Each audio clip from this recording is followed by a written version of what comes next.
మామూలుగా బండ్లు కార్లు అప్పుడప్పుడు బ్రేక్ డౌన్ అయినట్టే విమానాలు సుతం ఏదో ఒక తక్లీఫ్తోని ఎమర్జెన్సీ అందుబాటులో దగ్గర దిగిపోతాయి. మళ్ళీ రిపేర్ చేసుకోనో లేకుంటే దాంట్లో ఇంధనం నింపుకోనో పోవాల్సిన కాడికి పోతుంటాయి. గిసుంటి వార్తలు మనం ఎప్పటికీ ఇంటనే ఉంటాం.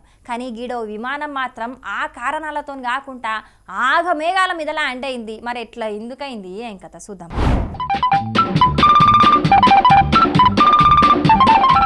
విమానం ఎమర్జెన్సీ ల్యాండింగ్ అవుతున్నదంటే దాంట్లో ఉన్నోళ్ళకే కాదు బయటున్నోళ్ళకి సుతం భయమే ఉంటది. ఇక సేఫ్ ల్యాండింగ్ అయిందంటే అందరూ ఊపిరి పీల్చుకుంటారు. ఎందుకంటే విమానాలకు గాల్లే ఉండంగానే ఏదైనా తక్లీఫ్ అయితే ఏదో ఒక విమానంలో డిపోలు ఆగితే తప్ప దాన్ని సెట్ చేసుడు వీలు పడది. కానీ ఈ విమానం మాత్రం దానికి ఏం కాకున్నా కూడా నడిమిట్లనే వెనుకకు రావాల్సి వచ్చింది. మరి అసలు ముచ్చట ఏందంటే అమెరికా నుంచి మన దేశానికి ప్రయాణికులతోని ఎయిర్ ఇండియా విమానం బయలుదేరింది. కాకుంటే దాంట్లో 12 పాయిఖానాలుంటే 11 పనిచేత్తలేవట. ఈ విమానంలో 300 మందికి మీదనే ప్రయాణికులు ఉన్నారట. గింత మందికి ఒకటే టాయిలెట్ ఎక్కడ చాలుతది? మరుగుదొడ్లు పనిచేత్తలేవని సిబ్బందికి చెప్పినా వాళ్ళు పట్టించుకోలేదట. అరే గిదేం పద్ధతి? పాయిఖానాలు లేకుండా ఎట్లా ప్రయాణం చేస్తాం? అదేమన్నా గింతంత దూరం ఉన్నదా? ఏం తమాషాలు చేస్తున్నారా? తీసుకునే పైసలు తీసుకొని పాయిఖానాలు సుతం చక్కగా లేకుంటే ఎట్లా అని దాంట్లున్న ప్రయాణికులంతా లొల్లికి దిగే వరకు చేసేదేం లేక ఈ విమానం తిరుగుబాట పట్టింది. దగ్గర 5 గంటల సేపు ఈ విమానం గాల్లనే చక్కర్లు కొట్టిందట.